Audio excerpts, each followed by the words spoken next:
నమస్తే, welcome to war room. నేను బలరాం. అతిపెద్ద ప్రజాస్వామ్య దేశం, ప్రపంచంలోనే అతిపెద్ద ప్రజాస్వామ్య దేశం ఇవాళ భారతదేశం.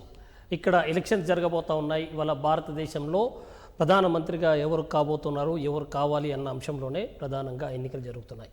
ఇవాళ 4వ ఫేజ్ ఎలక్షన్స్ మరో 2 రోజుల్లో జరగబోతున్న నేపథ్యం, దానికి సంబంధించి ఇప్పటికే సైలెన్స్ పీరియడ్ మొదలైన పరిస్థితి. 2 తెలుగు రాష్ట్రాల్లో దాదాపు ఏపీకి సంబంధించి చూసుకుంటే 175 అసెంబ్లీ స్థానాలకు, అదేవిధంగా 25 పార్లమెంటు స్థానాలకు ఎన్నికలు జరగబోతూ ఉన్నాయి. అదేవిధంగా తెలంగాణకు సంబంధించి 17 పార్లమెంట్ స్థానాలకు ఎన్నికలు జరగబోతూ ఉన్నాయి. ఈ టైంలో ఇవాళ ఇప్పటి వరకు పార్టీలు పరస్పర ఆరోపణలు, పరస్పర దూషణలు చేసుకున్న పరిస్థితి మనం చూసాం. ఇవాళ సైలెన్స్ పీరియడ్ స్టార్ట్ అయింది. ఇక ఓటరు వైలెంట్గా ఎలా రియాక్ట్ అవుతాడు అన్నదే చూడాల్సిన అవసరం ఉంది. రాజకీయ పార్టీలు రకరకాల అంచనాలతో, రకరకాల అంశాలతో ముందుకొచ్చిన పరిస్థితి ఇప్పటి వరకు చూసాం. రాజకీయ పార్టీలు ఏ రకంగా ప్రచారం చేశాయో. ఇప్పుడు ఎన్నికల కమిషన్ నిబంధనల నేపథ్యంలో రాజకీయ పార్టీలు సైలెంట్ అయ్యాయి. సైలెంట్ టైం మొదలైంది. అయితే ఇప్పుడు ఓటరు ఏ రకంగా వ్యవహరించాలి, ఇప్పుడు ఎలక్షన్ కమిషన్ ఏ రకంగా ఉండబోతోంది, దానికి సంబంధించి అదేవిధంగా ఓటరుకు ఉన్న హక్కులేంటి, ఓటరు ఉన్న బాధ్యత ఏంటి, ఈ 2 అంశాలతో పాటు ఎన్నికల కమిషన్ ఏ రకంగా వ్యవహరిస్తుంది, అదేవిధంగా ఎన్నికల కమిషన్ ఏ రకంగా ఎవరైనా అక్రమాలు చేస్తే ఏ రకంగా అడ్డుకట్ట వేయాలి, ఇదన్ని అంశాల మీద మనం డిబేట్ చేద్దాం. మనతో జాయిన్ అవుతున్నారు ఫోరం ఫర్ గుడ్ గవర్నెన్స్ నిర్వాహకులు పద్మనాభరెడ్డి గారు. పద్మనాభరెడ్డి గారు, నమస్తే. నమస్కారం సార్. ఒక్కసారి మనం చూసుకున్నాం, ఇవాళ 2 తెలుగు రాష్ట్రాల్లో ఇది కీలకమైన ఎన్నిక. ముఖ్యంగా ఇది మనం 4th ఫేజ్ ఎలక్షన్ భారతదేశంలో చూసుకుంటున్నాం. కానీ ఇవాళ ఆంధ్రప్రదేశ్కి చూసుకుంటే ఇవాళ అతి కీలకమైన ఎన్నికగా చూసుకోవాలి. ఇప్పటికే రాష్ట్రం విడిపోయి 10 సంవత్సరాలు పూర్తయిన తర్వాత జరుగుతున్న ఎన్నికగా మనం చూడాల్సిన అవసరం ఉంది. ప్రజలు ఏ అంశాల మీద వేయాలి అన్నది ఇప్పటికే రాజకీయ పార్టీలు తమ వంతు ఏమేం చేయాలో, ఏమేం చెప్పుకోవాలో అన్ని చెప్పుకున్న పరిస్థితి. ఇప్పుడు సైలెన్స్ పీరియడ్ మొదలైంది. రాజకీయ పార్టీలు సైలెంట్గా ఉండాలంటే ఉంటాయో లేదో తెలియదు, కానీ ఇప్పటికైతే ప్రస్తుతానికి సైలెంట్గా అయితే కనిపిస్తోంది. ఓటరుగా ఏ రకంగా వ్యవహరించాల్సిన అవసరం ఉంటుంది అని చెప్పనంటే మీరేం చెప్తారు? ఇది చాలా ఇంపార్టెంట్ ఫేజ్. మన దేశ భవిష్యత్తును నిర్ణయించేటువంటి ఎలక్షన్. మనకు ఎవరు ప్రధానమంత్రి కావాలా, ఏ పార్టీకి మనం ఓటేయాలా, ఇది మనం ప్రజలు నిర్ణయించుకోవాలి. ఇది మనకు ఒక నిర్ణయాత్మక గడియ ఎల్లుండి 13 నాడు. కాబట్టి ఓటరు ఆలోచించి ఓటేయాలి. అంటే ముఖ్యంగా ఆ క్యాండిడేట్ గురించి తెలుసుకోవాలి. ఎటువంటి ప్రలోభాలకు లొంగకుండా ఉండాలి. దురదృష్టవశాత్తు ఏమైపోయిందంటే భారతదేశంలోనే హైయెస్ట్ ఎక్స్పెండిచర్స్ ఖర్చుతో కూడుకున్న ఎలక్షన్ తెలంగాణలో ఉంది. అది ఎమ్మెల్యేలు కానీ ఎంపీలు కానీ. దక్షిణ భారతదేశంలో ఎక్కువ ఉంది, బట్ దాంట్లో టాప్ తెలంగాణ ఉంది. అంటే ఇవాళ పరిస్థితి ఎట్లా ఉందంటే, ఒక ఎంపీ కాంటెస్ట్ చేయాలంటే ఆయన తాహతుని బట్టి 40-50 కోట్ల వరకు కూడా ఖర్చు పెడుతున్నారు. కొన్ని సందర్భాల్లో కీన్లీ కాంటెస్టెడ్ ప్లేసెస్లలో రకరకాల ఊహాగానాలు 100 కోట్లకు కూడా ఖర్చు పెడుతున్నారు. అంటే ఇదంతా దేనికోసం అంటే, మామూలుగా ఎన్నికలకైతే ఇంత ఖర్చు కాదు. ఎలక్షన్ కమిషన్ 95 లక్షల అనే మ్యాక్సిమం సీలింగ్ పెట్టింది.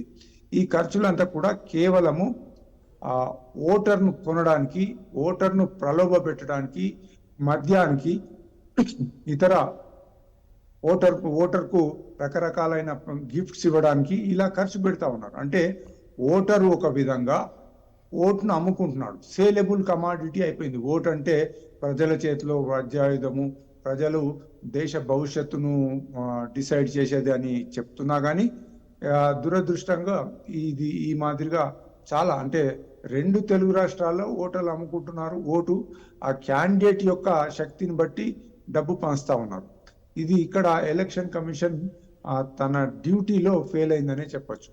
రాజ్యాంగం ఏం చెప్తుందంటే ఆర్టికల్ 324 లోపల ఎలక్షన్ కమిషన్కు ఎలక్షన్ ఫ్రీ అండ్ ఫెయిర్గా చేయడానికి అన్ని పవర్స్ ఇచ్చినారు.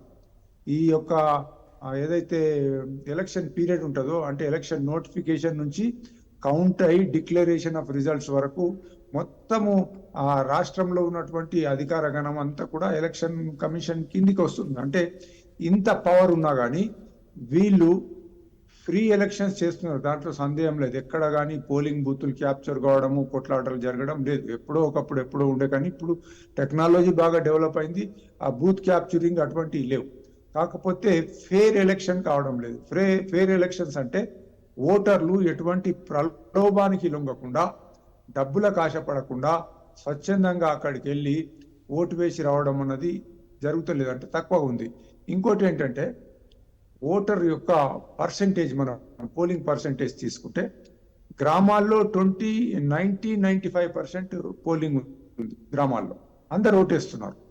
అది అర్బన్ ఏరియాస్ అంటే పట్టణాలకు వచ్చే వరకల్లా, ముఖ్యంగా హైదరాబాద్ వంటి నగరాలకు వచ్చినప్పుడు అది 50% దాటడం లేదు. అంటే పట్టణాలలో ఉన్న ప్రజలకు ఓటింగ్ మీద అనాసక్తి కలుగుతా ఉంది. ఇది మారాల్సిన అవసరం ఉంది. పట్టణాలలో కూడా ప్రజలు తన బాధ్యతగా గ్రహించి ఓటేయాల్సిన అవసరం ఉంది. Right sir, right. ఒక విషయం చెప్దాం సార్. మనం ఇప్పుడు చూసుకుంటే మీరు చెప్పినట్టుగానే ఇవాళ ఓటు అనగానే, ఇవాళ ఎలక్షన్ అనగానే డబ్బులు విపరీతంగా ఏర్లై పారుతున్న పరిస్థితి. ముఖ్యంగా దేశ ఆర్థిక మంత్రిగా ఉన్న నిర్మలా సీతారామన్ ఇటీవల చేసిన కామెంట్సే దానికి నిదర్శనంగా చెప్పుకోవాలి. ఇవాళ నేను డైరెక్ట్ పాలిటిక్స్లో చేయలేను, నా దగ్గర అంత డబ్బులు లేవు అని చెప్పారు అని చెప్పనంటేనే ఒకసారి అది మనం ఆలోచించాల్సిన పరిస్థితి. అంటే ఇక్కడ ఏంటంటే ఈ డబ్బు లేనిది, డబ్బు ఖర్చు పెడితే గెలవచ్చు, గెలవకపోవచ్చు. కానీ ఖర్చు పెట్టకుంటే మాత్రం ఓడిపోవడం ఖాయం. అట్లా తయారైపోయింది. ఈ రాజకీయ పార్టీల పుణ్యాన వాళ్ళు ఏం చేస్తున్నారంటే, వాళ్ళకి ఇంటర్నల్ డెమోక్రసీ లేదు. చాలా మటుకు రీజనల్ పార్టీలు అయితే ఒక్కళ్ళే ఉంటారు, ఓ నీ అంతా తిరిగా ఆ అధ్యక్షుడు అధ్యక్షురాలు ఎవరు, వాళ్ళతోనే అంతా నడుస్తూ ఉంటుంది. అది బెంగాల్లో కావచ్చు, తమిళనాడులో కావచ్చు, ఈ 2 తెలుగు రాష్ట్రాల్లో కావచ్చు, ఆ ఒరిస్సా పక్కకున్న ఒరిస్సాలో కావచ్చు, ఈ విధంగా జరుగుతాం.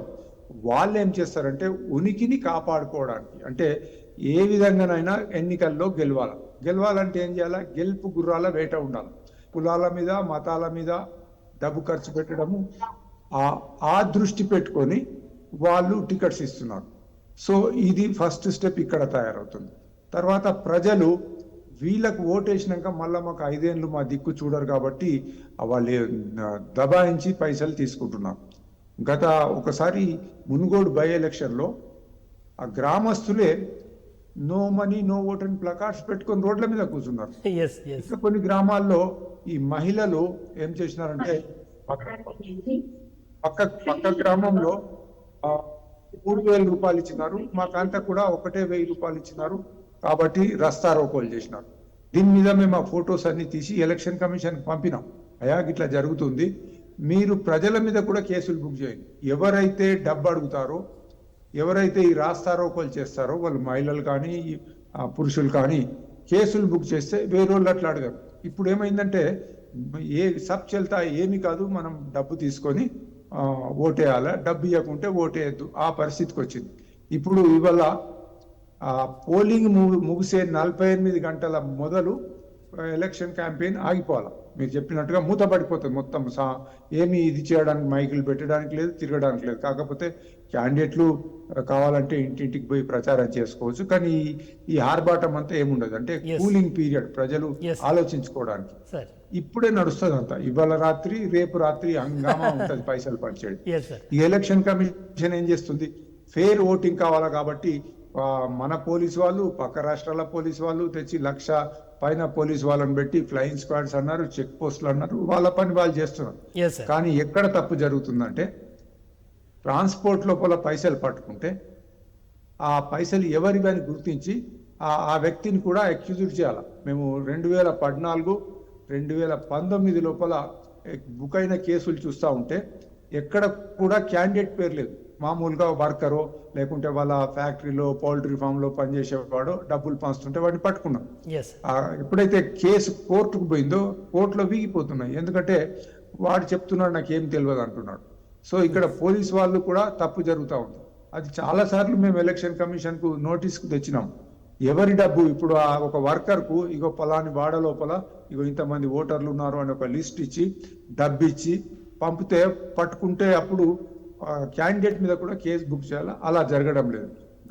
ఇప్పుడు క్రికెట్ T20 ఉంటుంది కదా, దాంట్లోపల కదా డైలీ స్కోర్ చెప్తారు వాళ్ళు. ఓవర్ బై ఓవర్ అంటే మొదటి ఓవర్ కాగానే ఇంత రన్స్ అని చెప్తా ఉంటారు. అట్లాగే మన వాళ్ళు కూడా ఈ యొక్క ఎలక్షన్ కమిషన్ అధికారులు కావచ్చు, జిల్లా కలెక్టర్లు కావచ్చు, ఒక దినం కాగానే ఇంత పట్టుకున్నామంట, రెండో దినం ఇంత పట్టుకున్నాం, అంత కలిపి ఇన్ని వందల కోట్లు పట్టుకున్నామంట. దాంట్లో తెల్లారి ఎంక్వైరీ చేసి 80% వదిలిపెడుతున్నారు. బ్యాంకు వెహికల్ బ్యాంక్ సీల్ తోని ఆ డబ్బాలు తీసుకొని డబ్బు తీసుకుపోతుంటే దాన్ని పట్టుకోవడం, పేపర్లలో పెద్దగా ఇన్ని కోట్లు పట్టుకున్నామని తెల్లారి బ్యాంకు దాన్ని ప్రూవ్ కాగానే వదిలిపెడుతున్నాం. దీంతో ప్రజలకు ఏమవుతుందంటే, ఓహో ఈ ఇన్ని వందల కోట్లు పట్టుకున్నారు అంటే పట్టుకొని డబ్బు ఎంత ఉన్నదో, కాబట్టి మాకు 4,000 5,000 ఓటుకు ఇస్తే గానీ మేము ఓటు వేయమన్నట్టుగా ఒక విషవాలయం తయారైపోయింది రెండు తెలుగు రాష్ట్రాలలో.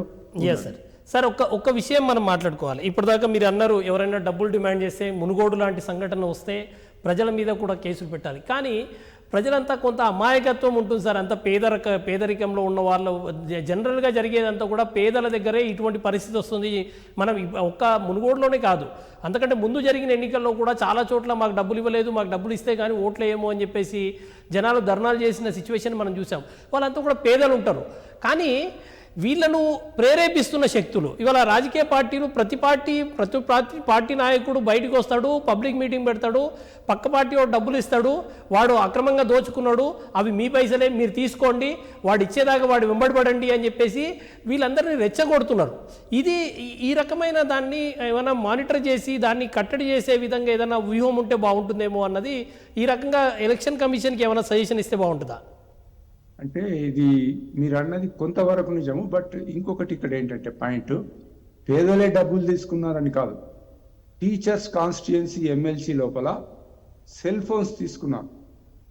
అట్లాగే గ్రాడ్యుయేట్స్ కాన్స్టిట్యుయెన్సీ ఎమ్మెల్సీ లోపల డబ్బులు తీసుకొని ఓటేసినారు.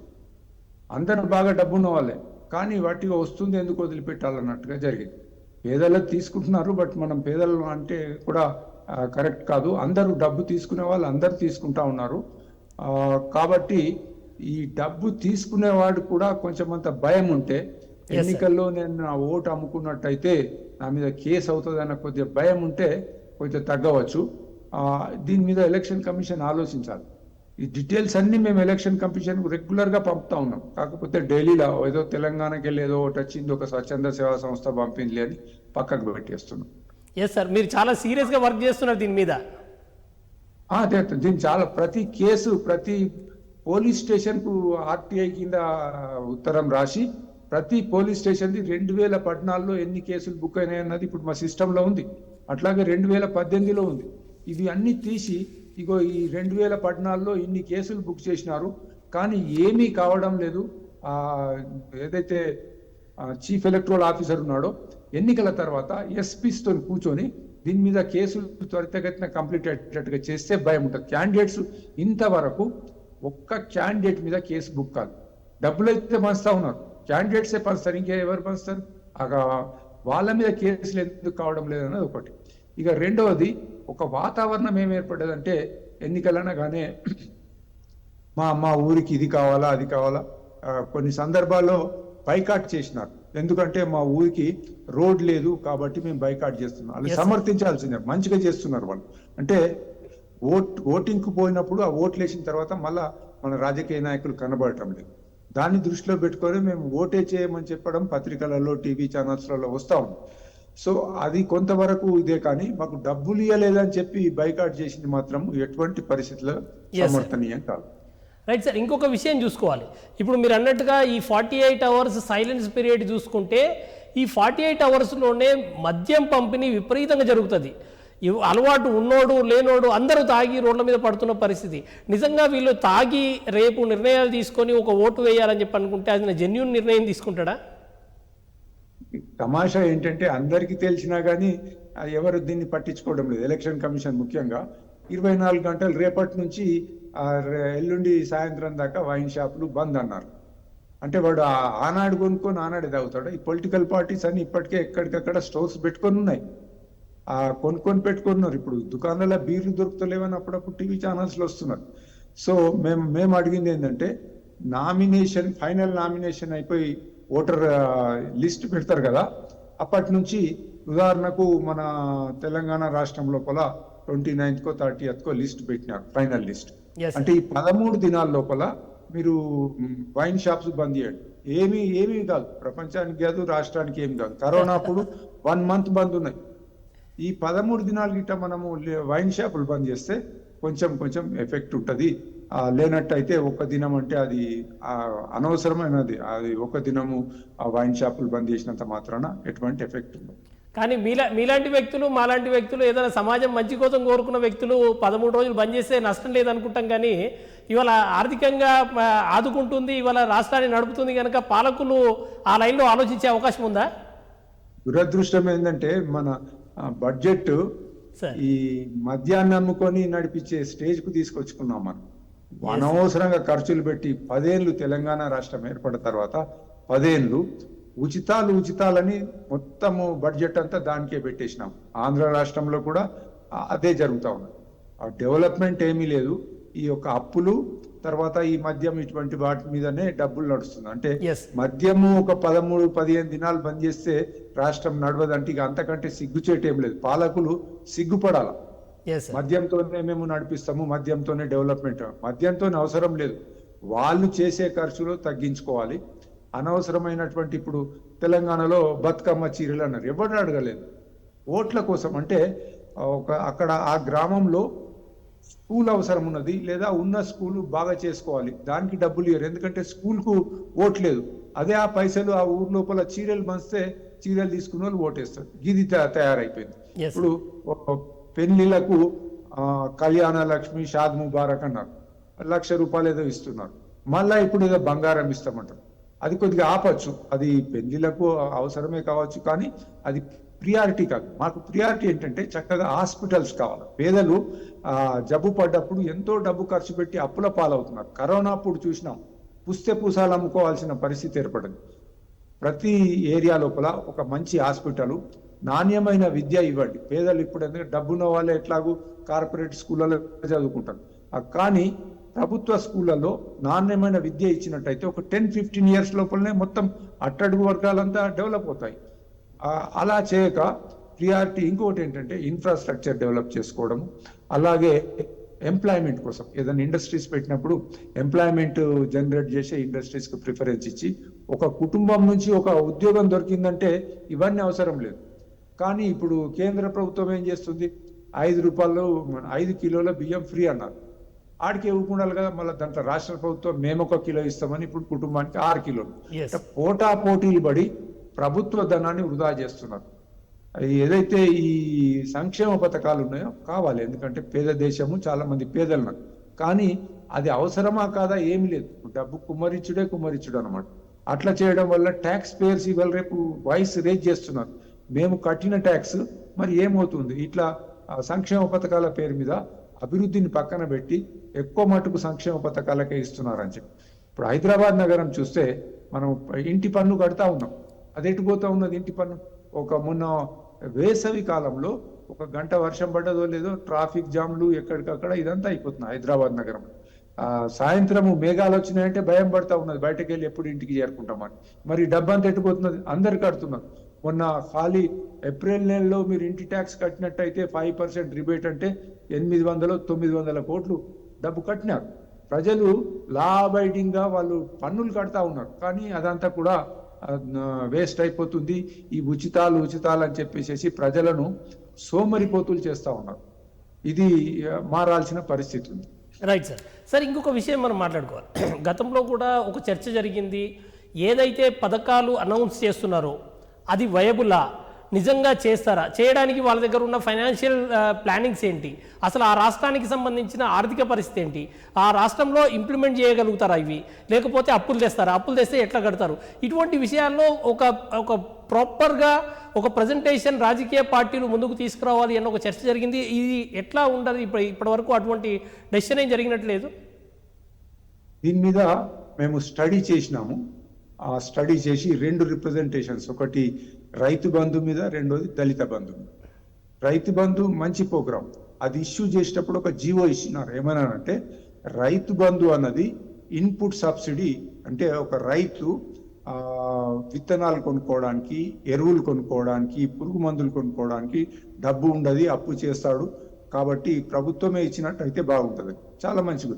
కానీ తెలంగాణలో ఏం చేసినారు, పట్టేదారు పాస్బుక్ లో భూమి ఎంత ఉంటే అంత 5,000 వేల చొప్పున 2 సార్లు 10,000 ఇచ్చినారు. అంటే ఎప్పుడైతే నువ్వు వ్యవసాయదారుడికి వ్యవసాయం చేసుకోవడానికి రైతు బంధు ఇస్తున్నప్పుడు పడావు భూములకు ఎప్పుడు రాళ్ళు గుట్టలు ఉన్నటువంటి భూములు ఇండియాలో లేక అమెరికాలో ఉన్న వాళ్ళకు కూడా ఈ రైతు బంధు చెల్లిస్తున్నాం. అక్కడ మిస్యూజ్ అవుతుంది. రైతుల పేరు మీద పెద్ద పెద్ద భూస్వాములు కూడా లాభం పొందుతున్నారు. మేము దానికి ఒక 5 ఎకరాలకే మీరు లిమిట్ చేయండి, దానికి ఎంత సేవింగ్ అవుతుందో అదంతా లెక్కలు చేసి చెప్పినాం ప్రభుత్వానికి. కానీ రైతుల నుంచి ఓట్లు కావాలి, 10 ఎకరాలు ఉండని 50 ఎకరాలు ఉండని ఇవ్వడము, వ్యవసాయం చేసుకోకుండా ఇవ్వడము, పట్టేదారు పాస్బుక్ పేరు లోపల ఒక 100 ఎకరాలు ఉండి ఆయన ఎక్కడో అమెరికాలో ఆస్ట్రేలియాలో ఉన్నా కానీ డబ్బులు ఇవ్వడం, ఇలా జరిగింది, మిస్యూజ్ అయింది. ఇక రెండో ప్రోగ్రాం తీసుకున్నాం, దళిత బంధు. దళిత బంధు స్టార్ట్ చేసినప్పుడు స్వయాన ముఖ్యమంత్రి గారు ఏమన్నారంటే, ఇది నేను ఎన్నికల్లో లాభం పొందడానికి స్కీమ్ పెడుతున్నాను. అదొక మాట చాలు. ఈ రాజకీయ నాయకులు ఏదైతే ఈ సంక్షేమ పథకాలు ఇవి చేస్తున్నాం అవి చేస్తున్నాం అంటున్నారో, మరి ఇది ఒక్క మాటతో తెలిసిపోతుంది రాజకీయ నాయకులు అయ్యేందు. మేమేం చేసినామంటే, ఫస్ట్ మన తెలంగాణ రాష్ట్రంలో దళిత బంధు ఎక్కడ అమలు చేసినారు, వాసాల మర్రి గ్రామంలో ముఖ్యమంత్రి గారు దాన్ని అడాప్ట్ చేసుకొని ఫస్ట్ అక్కడ అనౌన్స్ చేసినాం. అక్కడికి మా టీం పోయింది, పోయేసి సర్వే చేస్తే అక్కడ ఉన్న దళిత కుటుంబాల కంటే ఆల్మోస్ట్ ఒక 30% ఎక్కువ ఇచ్చినారు. అంటే ఒకటే కుటుంబంలో 2, 2, 3 ఇచ్చినారు. అదొక మిస్టేక్. అంటే ఉన్న పలంగా ఒక కుటుంబాన్ని సెలెక్ట్ చేసి 30 లక్షల రూపాయలు ఇవ్వడము అంటే అది కొద్దిగా కరెక్ట్ కాదు. వేరే వాళ్ళు వేరే పూర్ కూడా కొద్దిగా ఇబ్బందికరంగా. ఇంకోటి ఏంటంటే, వాళ్ళు ఇచ్చిన డబ్బులు ఏం చేసినారు అంటే, కొందరికి ట్రాక్టర్స్ కొనిచ్చినారు, కొందరు కార్లు తీసుకున్నారు. ఇప్పుడు ఒక కారు లేడీ పేరు మీద ఇచ్చినారు, ఆమెకు డ్రైవింగ్ రాదు, ఆమె హస్బెండ్ కు డ్రైవింగ్ రాదు. ఒక డ్రైవర్ను పెట్టుకున్నారు, ఒక 6 నెలలు బాగానే నడిచింది. తర్వాత ఆ డ్రైవర్ సరిగా పనిచేయలే, కారు రిపేర్కి వచ్చేసింది. ఇక వాళ్ళు ఏం చేస్తారు, కారు అమ్ముకున్నారు. ఇట్లా దళిత బంధులో ఇచ్చినటువంటి అసెట్స్ లో ఇవ్వలటి తేదీ లోపల సగం అమ్మేసుకున్నారు. మళ్ళా వాళ్ళు ఎస్సీలు ఎక్కడున్నారో దళితులు అక్కడనే ఉండిపోయినారు. అంటే స్కీమ్ ఇంప్లిమెంటేషన్ లో తప్పు ఉంది. స్కీమ్ మంచిదే, ఉద్దేశం మంచిదే, కానీ ఇంప్లిమెంటేషన్ లో సపోజ్ ఒక కుటుంబము మాకు ఒక కార్ కావాలా, ట్యాక్సీ నడుపుకుంటామంటే ఒక 2-3 నెలలు వాళ్ళకు డ్రైవింగ్ ట్రైనింగ్ ఇచ్చి కార్ని ఎట్లా మెయింటైన్ చేయాలా అది చెప్పి కార్ ఇస్తే బాగుంటుంది. అది కాదు. ఇంకొక దుర్మార్గం ఏంటంటే, ఇది ఎమ్మెల్యేలు సెలెక్ట్ చేయాలన్నారు. పేపర్ మీద మాత్రము ఎమ్మెల్యేని కన్సల్ట్ చేసి కలెక్టర్ సెలెక్ట్ చేయాలన్నారు.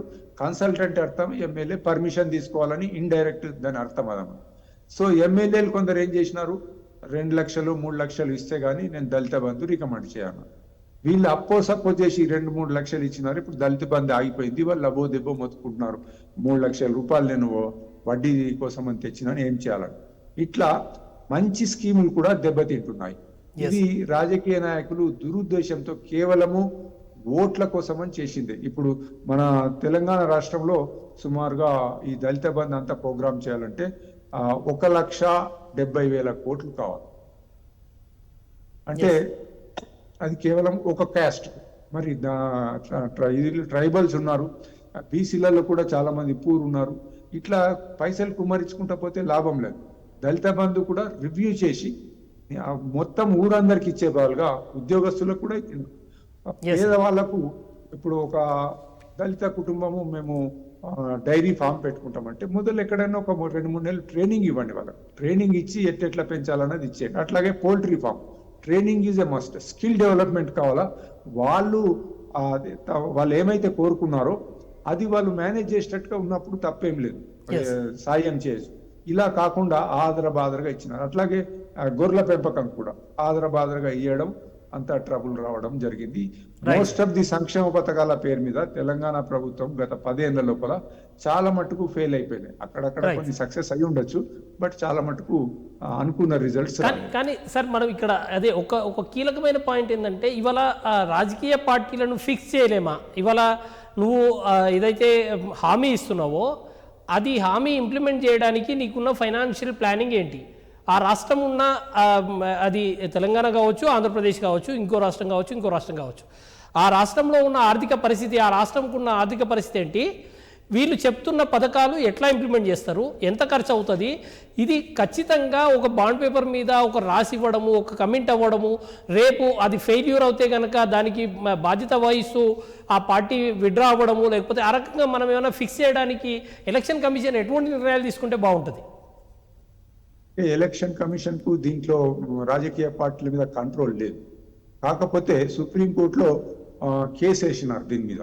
రాజకీయ పార్టీలు ఇష్టం ఉన్నట్టుగా వాగ్దానాలు చేస్తున్నాయంటే సుప్రీంకోర్టు కూడా చెప్పింది అది ఎలక్షన్ కమిషన్ పరిధిలో ఉంటుంది, మేమేం చెప్పలేం. కాకపోతే మేము ఒకటి గైడెన్స్ ఇస్తున్నాం ఏంటంటే ప్రతి రాజకీయ పార్టీ ఏదైనా ప్రామిస్ చేసినప్పుడు ఆ డబ్బు ఎక్కడికి వెళ్ళొస్తుందో చెప్పాలా తప్పకుండా. అది ఎవరు చెప్తలేరు, ఏ రాజకీయ పార్టీ కూడా చెప్తలేదు. ఎలక్షన్ కమిషన్ కూడా సుప్రీంకోర్టు ఆర్డర్ను ఇన్వాల్వ్ చేయడం అంటే ఇంప్లిమెంట్ చేయడానికి ప్రయత్నం చేయడం. ఇవాళ కావాల్సింది ఏంటంటే మనకు ఒక గట్టి చట్టం కావాలి. ఇది రిప్రజెంటేషన్ ఆఫ్ పీపుల్స్ యాక్ట్ అంటారు, అంటే ఎన్నికలు ఏ విధంగా ఎట్లా ఉండాలన్న దాని మీద ఆ చట్టం చెప్తుంది. ఆర్పి యాక్ట్ అంటారు, ప్రజా ప్రాతినిధ్య చట్టం. ఇది 1951లో తీసుకొచ్చిన ఈ యొక్క చట్టం తీసినప్పుడు ఆ రాజకీయాల్లో అందరు కూడా స్వతంత్రం కోసం పోరాడిన వాళ్ళు, వాళ్ళ ఆస్తిపాస్తులు త్యాగం చేసుకున్న వాళ్ళు. 1951లో చూస్తే మనము ఏ పార్టీ అయినా స్వతంత్రం కోసం పోరాడిన వాళ్ళకి టికెట్లు ఇచ్చినాయి. అప్పుడు వాళ్ళు ఏమనుకున్నారంటే ముందు ముందు కూడా రాజకీయాల్లో మంచి వాళ్ళు వస్తారు, మంచి రాజకీయాలు ఉంటాయి కాబట్టి ఈ చట్టము పెద్దగా పట్టించుకోవాల్సిన అవసరం లేదనుకున్నాం. 75 ఏళ్ల తర్వాత ఇవాళ మన ఎమ్మెల్యేలు ఎంపీలలో 50% నేర చరిత్ర గల వాళ్ళు ఉన్నారు. నియర్లీ 90% కోటీశ్వర్లు ఉన్నారు, భూ కబ్జాదారులు ఉన్నారు. వాళ్ళు డబ్బులు ఖర్చు పెట్టి పదవి కావాలా, పదవి ఉంటే ఏమైనా చేయొచ్చు, ఆల్రెడీ అక్రమంగా సంపాదించిన ఆస్తి ఉంటే దాన్ని కాపాడుకోవచ్చు.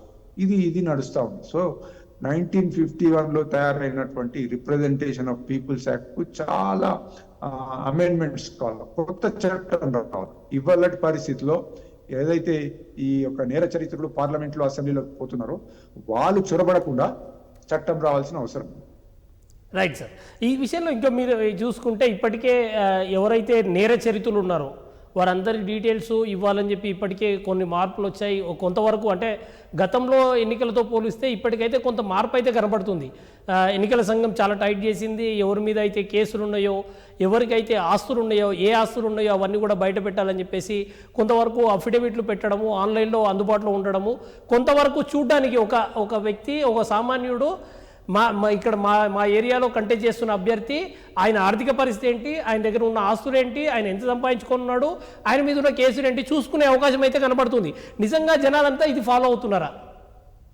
ఇప్పుడు ఎలక్షన్ ఎవరైతే క్యాండిడేట్ నామినేషన్ ఫైల్ చేస్తున్నప్పుడు ఆ నామినేషన్ బట్టి ఒక అఫిడవిట్ ఇస్తాడు. అఫిడవిట్ 3 భాగాలుగా ఉంటుంది. ఒకటేమో ఆయన మీద ఉన్న క్రిమినల్ కేసులు, రెండేమో ఆయన ఆస్తులు, మూడోది ఆయన అప్పులు. ఇదంతా కూడా మేము ఎప్పుడైతే నామినేషన్ వేసినాడో అవన్నీ మేము డౌన్లోడ్ చేసుకొని ఒక వారం 10 దినాల మొదలే ప్రజలకు తెలిపినాం. కానీ ఇవాళ రేపు ప్రజలకు ఏంటంటే ఈయన మనకేమిస్తాడు, ఈయన మన కులస్తుడా, ఈయన మన మతస్థుడా అవే చూస్తున్నారు. కానీ ఆయన మీద కేసులు ఉంటే ఎంత చీప్గా జరుగుతుందంటే ఎమ్మెల్యే అన్నప్పుడు కేసులు ఉండకుంటే ఎట్లుంటుంది, ఏయో కేసులు ఉంటాయి. ఆ స్టేజ్కి వచ్చేసినారు ప్రజలకు. ఒక క్యాండిడేట్ మీద కేసులు ఉన్నాయంటే కూడా పెద్ద ఇష్యూ కాదు. ప్రజలకు ఒక క్యాండిడేటు కోటీశ్వరుడు 1000 కోట్లు ఉన్నాయన్నా కానీ అది ఒక ఇష్యూ కాదు, ఇంకా మంచిదే అనుకుంటారు, మాకు ఇంకేమన్నా డబ్బులు వస్తాయని. అది కొంచెం దురదృష్టం ఏంటంటే ప్రజలలో ఈ యొక్క మెంటాలిటీ ఏదైతే వచ్చిందో అది మన ప్రజాస్వామ్యానికి మంచిది కాదు. ఇది మారాల్సిన అవసరం ఉన్నది. ఎడ్యుకేటెడ్ పీపుల్, యూత్ ముందుకు రావాలి. ఇప్పుడు మన ఓటర్ లిస్ట్ లో చూస్తే 50% వరకు యూత్ ఉన్నారు, అంటే 18 years నుంచి అబౌట్ 40 years వరకు. వీళ్ళు మార్పు తేవాలి, వీళ్ళు చెప్పాలా, వీళ్ళు ప్రతి గ్రామంలో పోస్టర్ రావాలా. ఇంతకు మొదలు వచ్చిన పోస్టర్స్ ఏంటి, play cards, no money no vote అని. ఆ ప్లే కార్డ్ స్థానంలో my vote is not for sale అవి రావాలి. రాజకీయ నాయకులకు బుద్ధి రావాలి. అంటే రాజకీయ పార్టీలు ఏం చేస్తున్నాయంటే వాళ్ళకు కూడా పైసలు ఖర్చు పెట్టాలని ఉండదు, కానీ ఖర్చు పెట్టనైతే గెలుస్తామో లేదో తెలియదు. It is a must election expenditure అన్న ఆ స్టేజ్కు రాజకీయ నాయకులు, రాజకీయ పార్టీలు వచ్చినాయి కాబట్టి ఇవాళ ఈ పరిస్థితి మన దగ్గర ఉంది. రైట్ సార్, ఇంకొక విషయం మనం డిస్కస్ చేయాలి సార్. అర్బన్ ఓటింగ్ పెరగాలంటే మనం చేయాల్సిన అవసరం ఏం చేయాల్సిన అవసరం ఉంది ఇప్పుడు? అంటే దీనికి ఒక్క పాయింట్తో కాదు, దీంట్లో చాలా ఇష్యూస్ ఉన్నాయి. ఒకటి ఏంటంటే గ్రామాల్లో ఓటర్ లిస్టు పకడ్బందీగా పర్ఫెక్ట్గా ఉంది. అంటే 99% గ్రామాల్లో ఓటర్ లిస్ట్ సరిగ్గా ఉంది. ఆ గ్రామంలో ఉన్న రెవెన్యూ అధికారి ఏ ఇంట్లో ఎవరు ఉంటారు, ఎన్ని ఓట్లు ఉన్నాయని కూడా చెప్పగలుగుతారు. అందరూ వచ్చి ఓటేస్తున్నారు. కొన్ని సందర్భాలు అయితే ఓటర్ లిస్ట్ లో పేరు లేకుంటే వాళ్ళు మేము చచ్చిన కిందికి లెక్క అన్న ఫీలింగ్ లో ఉన్నారు గ్రామస్తులు. అందుకోసమని అక్కడ 95% పైన పోలింగ్ అవుతుంది. సిటీలకు వచ్చినప్పుడు ఈ ఓటర్ లిస్టు తప్పుల తడకగా ఉంది. ఇది మున్సిపల్ వాళ్ళు చేస్తారు, వాళ్ళకి పెద్ద ఐడియా కూడా సరిగా లేదు. ఇంకొకటి ఏంటంటే చనిపోయిన వాళ్ళ పేర్లు తీసేయడం లేదు ఓటర్ లిస్ట్ నుంచి. అట్లాగే ఇండ్లు మారుతుంటారు. సిటీలో కొంచెము రెంటెడ్ హౌసెస్ ఉంటే ఒక ఇంటి నుంచి ఇంకో ఇంటికి వేరే ఇళ్ళకి మారుతూ ఉంటారు. మారినప్పుడు ఆ కాన్స్టిట్యుయెన్సీ దాటిపోతే ఇక్కడ తీసేయాలా, మళ్ళీ అక్కడ యాడ్ చేయాలా. ఒక రఫ్ లెక్కల ప్రకారంగా మన ఓటర్స్ అందరినీ లెక్క కడితే మన జనాభా కంటే ఎక్కువైపోతున్నారు. అంటే 15 to 20% ఓటర్ లిస్టు తప్పుల తడకగా ఉంది. హైదరాబాద్ లో ఇప్పుడు 100 ఓటర్ లిస్ట్ లో ఉదాహరణకు 100 ఓటర్ పేర్లు ఉంటే అక్కడ ఉన్నది 80%, 80 మందే ఉన్నారు. అంటే 20% ఎక్సెస్ అయిపోతుంది. ఇది ఓకే. ఇక రెండోది ఏంటంటే ఓటర్గా నమోదు చేసుకోవడము ఇంతవరకు ఫామ్ 6 అని ఉంటే దాని మీద ఆధారపడేది. ఇప్పుడు ఆన్లైన్ కూడా చేసినారు, బాగానే ఉంది. కానీ ఇంకా యువతలో కూడా ఓటర్ లిస్ట్ 18 ఏళ్ళు దాటిన వాళ్ళు కూడా చాలా మంది ఓటర్ లిస్ట్ లో ఎన్రోల్ చేసుకోలేదు. మేము చాలా కాలేజెస్లోకి వెళ్ళి మాట్లాడితే చేసుకుంటాం సార్ అన్నారు. కొందరు అయితే చేసుకొని ఏం చేయాలి సార్, ఓటేస్తే అందరికి అట్లానే ఉన్నారు, ఎవరికి ఓటే బుద్ధి అవుతలేదు అన్న ఫీలింగ్ యువతలో వచ్చింది. ఇది డెమోక్రసీకి మంచిది కాదు. ఇకపోతే ఓటర్ లిస్ట్ తయారైన తర్వాత ఎలక్షన్ కమిషన్ కూడా చెప్తుంది, ఇది టెంటేటివ్ డ్రాఫ్ట్ ఓటర్ లిస్టు, మీ పేరు ఉన్నదా లేదా చూసుకోమని. కానీ ఎవరు పెద్దగా పట్టించుకోవడం. ఇక ఎన్నికల గురించి మాట్లాడుతుంటే వీళ్ళు మాట్లాడే మాటలు, ఆ భాష, అది ఏ పార్టీ అయినా కానీ ఎంత లో లెవెల్కు దిగిపోయింది. పత్రికల వాళ్ళు చెప్పిన మాటలన్నీ అట్లాగే రాస్తున్నారు, టీవీ ఛానల్స్ చూపిస్తున్నాయి. అది మంచి పద్ధతి కాదు. ఎలక్షన్స్ అంటే ఒక విషయాన్ని కక్కుతున్న మాదిరిగా జరుగుతూ ఉంది. ప్రజలు ఇదంతా చూసిన తర్వాత ఎస్పెషల్లీ యువత, ఫస్ట్ టైం ఓటర్స్ ఏమనుకుంటారు, ఇదేమి ప్రజాస్వామ్యం, ఇదేంటి, వీళ్ళ మాటలేంటి, వీళ్ళ భాష ఏంటి అని చెప్పి. ఇక ఏదైతే రాజకీయ పార్టీలు డబ్బు వెదజల్లుతున్నాయో, ఓట్లు కొంటున్నారో ఈ యువత గ్రహించాల. మా ఓటు అమ్మకానికి లేదన్న మెసేజ్ క్లియర్ గా పోవాలా. డబ్బు తీసుకోకుండా, ప్రలోభానికి లొంగకుండా ఓటేయాల్సిన అవసరం. ఇప్పుడు 13 ఉన్నాయి 2 రాష్ట్రాల లోపల ఓటింగ్. దీనికి సెలవు ఇచ్చినారు, ఎలక్షన్ కమిషన్ ఆర్డర్ ఇచ్చింది. అందరు కూడా అది ఐటీ సెక్టర్ కావచ్చు, ఫార్మా సెక్టర్ కావచ్చు, ప్రభుత్వ ఆఫీసులు కావచ్చు ఇచ్చినారు. కానీ ఈ సెలవు అన్నది కండిషనల్ సెలవు, ఒక సండే మాదిరిగా హక్కు కాదు. కండిషనల్ సెలవు ఏంటంటే నువ్వు ఓటు వేయడానికే ఇది ఇస్తున్నాము కాబట్టి ఓటేయాలని.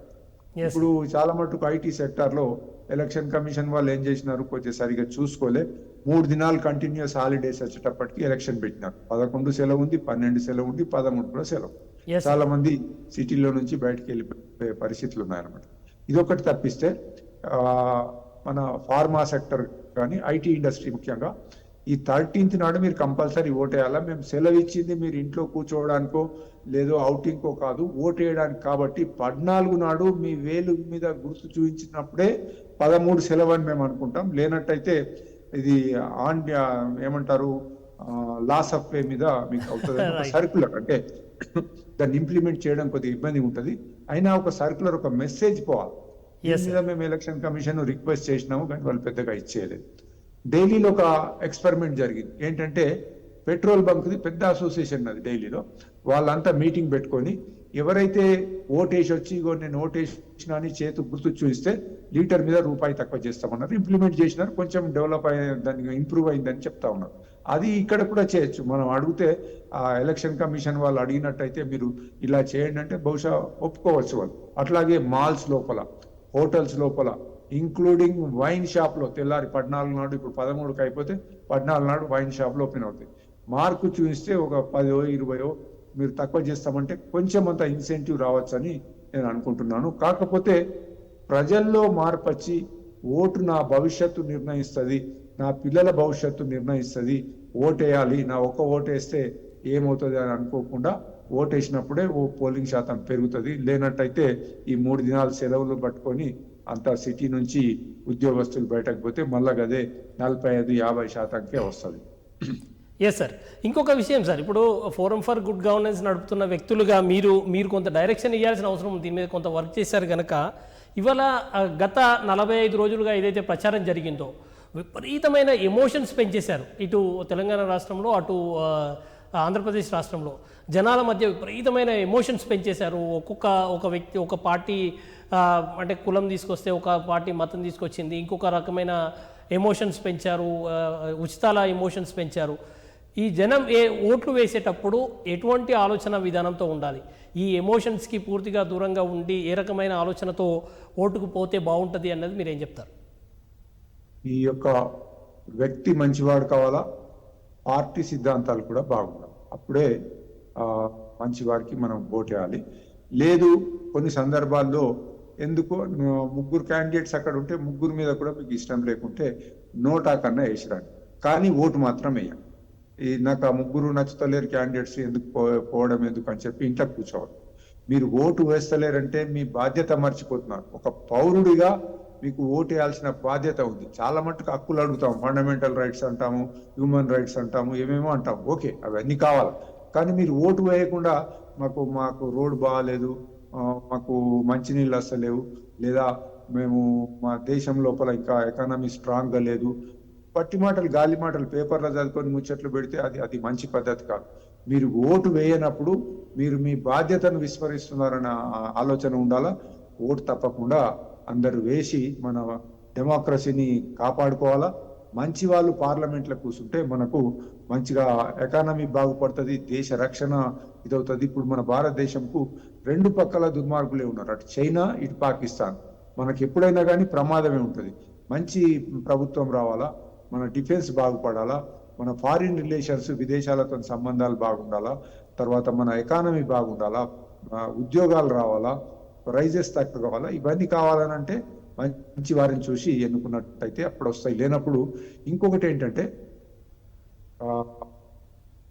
విద్యావంతులు, తెలివైన వాళ్ళు, మంచి వాళ్ళు వీళ్ళందరూ ఓటింగ్కు దూరం ఉంటే డబ్బులు తీసుకొని ఓటేసినప్పుడు దుర్మార్గులకే ఓటేస్తారు, దుర్మార్గులే మనను పాలిస్తారు, దేశం దెబ్బతింటది. కాబట్టి మంచి వాళ్ళు తప్పకుండా ఓటింగ్లో పాల్గొని మంచి వాళ్ళకు ఓటేసినట్టయితే అప్పుడు దేశానికి రక్షణ ఉంటుంది. లేనట్టయితే మనం చాలా నష్టపోతాం. Right sir. ఇంకొక విషయం చెప్పాలి సార్, ఇప్పుడున్న పరిస్థితుల్లో అదే మనం ఇప్పటిదాకా మనం డిస్కస్ చేసుకున్నాం, వీళ్ళందరినీ కూడా ఏ రకమైన అంశాల ప్రాతిపదికన మనం వీళ్ళను ఓటు వేయాలి ఏం సంగతి అన్నది. ఇవాళ ఇంకొక విషయాన్ని చూసుకుంటే చాలా సందర్భాల్లో మనం చూసాము, ఓటింగ్ సెంటర్కి వెళ్ళిన తర్వాత అక్కడ మీ ఓటు ఆల్రెడీ ఎవరో వేసేశారు అని చెప్పానంటే అదేదో అంతా పోలీసులు అదంతా ఉండగానే సామాన్యులు అంతా భయపడిపోయి ఏదో అయిపోయిందిలే అని చెప్పేసి వస్తూ ఉంటారు. అటువంటి ఓటరు అక్కడున్న అతనికి ఉన్న రైట్ ఏంటి, అక్కడ అతను మాట్లాడాల్సిన అంశాలు ఏంటి? అది ఇప్పుడు చాలా తగ్గింది, ఎందుకంటే ఫోటో ఐడెంటిటీ కార్డు ఉన్నది. ఒకవేళ మీరు అనుకున్నట్టుగా అట్లా జరిగితే టెండర్ ఓట్ అని ఉంటుంది.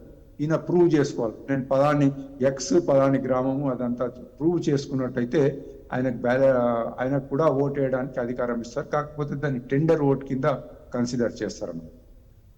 నేను ఇక్కడ దురదృష్టం ఏంటంటే 75 సంవత్సరాల స్వతంత్రం వచ్చింది, 17 సార్లు మనం పార్లమెంట్కు అసెంబ్లీకి ఓట్లు వేసినాం, అట్లాగే గ్రామ పంచాయతీలకు మున్సిపాలిటీకి వేసినాం.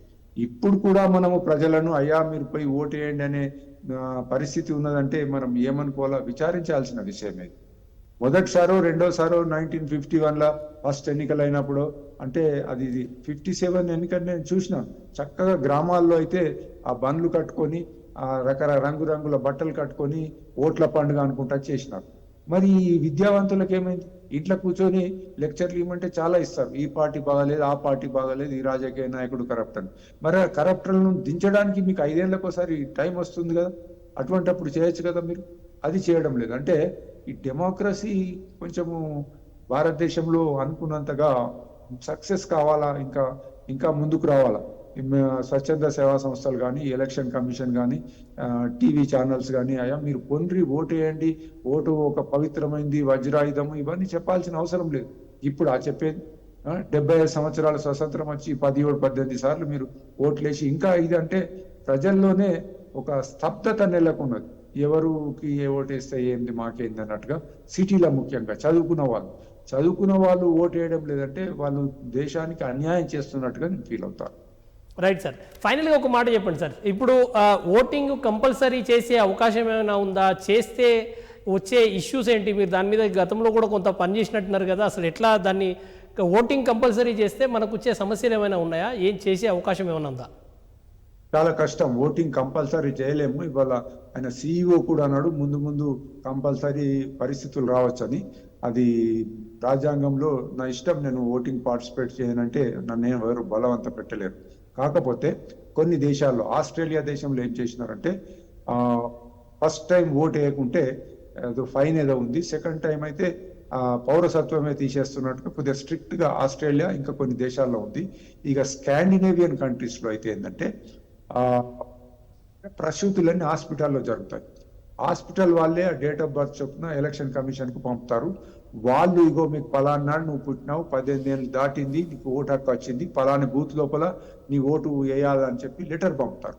అంటే మనకు తెలియకుండానే మనం ఓటర్ లిస్ట్ లో పేరు అవుతుంది. ఎన్రోల్ అయిపోతుంది. కొంచెం పెద్ద ప్రాసెస్ ఉంది ఓటర్ లిస్ట్ గా పేరు రావాలంటే. అది ఇప్పుడు ఇంకొకటి నోటా లోపల పట్టుగానే మనం ఓటేస్తే అది ఎందుకు పనికిరాదు. కాకపోతే మన ఎక్స్ప్రెస్ చేస్తున్నాం ఈ క్యాండిడేట్ రాజకీయ పార్టీలు మంచి వారికి టికెట్ ఇస్తలేవని. అయితే మన ఇది గ్రామ పంచాయతీ ఎలక్షన్స్ అంటే లోకల్ బాడీ ఎలక్షన్స్ కు మనకు వేరే కమిషన్ ఉంటుంది, స్టేట్ ఎలక్షన్ కమిషన్ అని. హర్యానా రాష్ట్రంలో వాళ్ళు ఏం చేసినారంటే స్టేట్ ఎలక్షన్ కమిషన్ ఈ యొక్క నోటాకు గిట్ట ఎక్కువ ఓట్లు పడితే మళ్ళీ ఎలక్షన్ పెడతామన్నారు. పెట్టి ఇప్పుడు ఏదైతే కాంటెస్ట్ చేసి తక్కువ ఓట్లు వచ్చినాయో వాళ్ళందరూ కూడా ఎన్నికల్లో పార్టిసిపేట్ చేయడానికి లేదన్నారు. అట్లాగే ఈ నోటాకు కూడా ఇది రావాలి. అంటే ఎలక్షన్ కమిషన్ వాళ్ళు అమెండ్ చేసి నోటాకు ఎక్కడైతే ఓట్లు ఎక్కువ వస్తాయో, అంటే ఒక 3 క్యాండిడేట్స్ ఉన్నారు, మనిషికి ఒక 20 ఓట్లు వచ్చినాయి, నోటాకు 40 వచ్చినాయి, నోటాకు ఎక్కువ వచ్చినాయి అంటే ఎలక్షన్ క్యాన్సల్ అయిపోతుంది. తర్వాత మళ్ళీ ఎలక్షన్ పెట్టినప్పుడు ఈ 3 క్యాండిడేట్స్ కాంటెస్ట్ చేయడానికి లేదు, దే ఆర్ డిబార్డ్ అనమాట. అంటే పనికిరాని వాళ్ళంతా ఎలక్షన్ లో వస్తున్నారు. ఇంకొకటి ఇక్కడ ఎలక్షన్ ఒక తమాషాగా తయారైంది. తెలంగాణ రాష్ట్రంలో 17 అసెంబ్లీ పార్లమెంట్ సీట్లకు 525 మంది ఇప్పుడు బరిలో ఉన్నారు. యావరేజ్ గా ఒక కాన్స్టిట్యుయెన్సీకి 30 మంది. దాంట్లో చాలా మంది పార్లమెంట్ ఎట్లుంటుందో చూసి ఉండరు. చాలా మంది కాన్స్టిట్యూషన్ ఆఫ్ ఇండియా అంటే ఏంటో తెలియదు, తమాషకు ఇచ్చేస్తా ఉన్నారు. సో ఇది కూడా ప్రజాస్వామ్యానికి మంచిది కాదు. 17 సీట్లకు 525 మంది నిలబడడం అంటే ఇక మరి థియరిటికల్ గా మాట్లాడుకుంటే ప్రతి వారికి హక్కు ఉంది. 18 ఏళ్ళు దాటిన ప్రతి వాడికి ఎన్నికల్లో కాంటెస్ట్ చేసే హక్కు ఉంది. కానీ ఈ పద్ధతి కాదు. నీ కెపాసిటీ ఏంటి, నువ్వు చదివిన చదువు ఏంటి, నువ్వు సోషల్ గా ఏం వర్క్ చేసినావు అదంతా పక్కన పెట్టేసి ఏదో నామినేషన్ వేద్దాము అన్న పద్ధతిలో ఏదైతే వస్తున్నారో ఈ 525 మందిలోకి వెళ్ళి మనం కేవలం 17 మంది నిన్నుకోవాలి అంటే ఎంత ఇబ్బందికరంగా ఉందో తెలుస్తున్నాను. Right sir. సార్ ఫైనల్గా ఒక మాటలో చెప్పాలనుకుంటే మీరు ఓటర్లకు ఏం చెప్తారు, అటు ఎలక్షన్ కమిషన్కి ఇంకేం చెప్తారు? ఎలక్షన్ కమిషన్ కు పెద్దగా చెప్పేది ఏముండదు, వాళ్ళు నిజంగానే బాగానే పనిచేస్తున్నారు. ఇంకా కొంచెం అంతా ఇది హాలిడేస్ చూసుకొని పెట్టడము, అట్లాగే కొంచెం అలర్ట్ గా ఉండడము, CVG ల్యాబ్ అనేది పెట్టినారు, అలర్ట్ గా ఉండడము. తర్వాత ఇప్పుడు ఎలక్షన్ కాకుండా ముందు ఎలక్షన్స్ కు ఈ ఎలక్షన్ లో బుక్ చేసిన కేసులను వాళ్ళు వెరిఫై చేసి వాళ్ళకి శిక్ష పడేటట్టుగా చూసినట్టయితే బాగుంటుంది. ఇక ఓటర్ల సంగతి వచ్చినట్టయితే ఓటర్లకు మళ్ళీ అదే అప్పీల్ అనమాట. మీరు చేసే రేపు 13వ తేదీ నాడు మీరు వేసే ఓటు, ప్రతి ఓటుకు విలువ ఉంది. మీరు మంచి వాళ్ళని అనుకుంటే దేశ భవిష్యత్తు బాగుంటుంది, మనము ఆర్థికంగా బలపడతాము, మనకు రక్షణ బాగుంటుంది, దేశానికి అందరికి ఉద్యోగాలు దొరికే లైన్లో గవర్నమెంట్ నడుస్తూ ఉంది అని ఈ యాంగిల్ లోపల మనం ఆలోచించి పోయి ఓటేయాల. లేదులే నాకెందుకులే అనడం అది పెట్టుకోవద్దు. మీకు మీ యొక్క పోలింగ్ బూత్ ఎక్కడ ఉన్నది అన్నది మా బూత్ ఆఫీసర్స్ ఇంటింటికి వచ్చి ఇస్తున్నారు. ఇప్పుడు మా ఇంటికి వచ్చి ఇచ్చినారు, ఇగో పలాని బూత్ లోపల పలాని సీరియల్ నంబర్లో మీ పేరు ఉందని చెప్పి అది పట్టుకొని అక్కడికి పోతే మీకు తప్పకుండా ఓటేయచ్చు. ఇంతకు ముందు కొద్దిగా ఇబ్బందులు ఉంటుండే, అది పోలింగ్ బూత్ ఎక్కడనో తెలియకపోయేది. కొన్ని సందర్భాల్లో ఒక స్కూల్లో 5-6 పోలింగ్ బూత్లు ఉంటే ఏ బూత్కు పోవాలో తెలియకపోయేది, చిన్న ఇవి ఉండే. ఇప్పుడు మాత్రం దాన్ని సరి చేసినారు. ఎలక్షన్ కమిషన్ బాగానే పనిచేస్తూ ఉంది దీని విషయం లోపల. కాబట్టి తప్పకుండా అక్కడికి వెళ్ళండి, ఓటు వేయండి.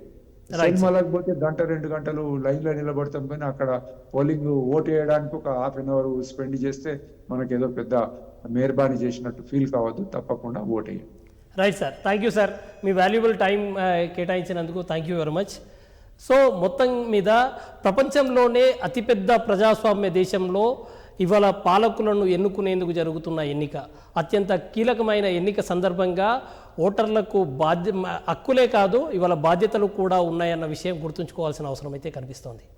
ఇది ఇవాల్టి వారం, మరో అంశంతో మళ్ళీ కలుద్దాం.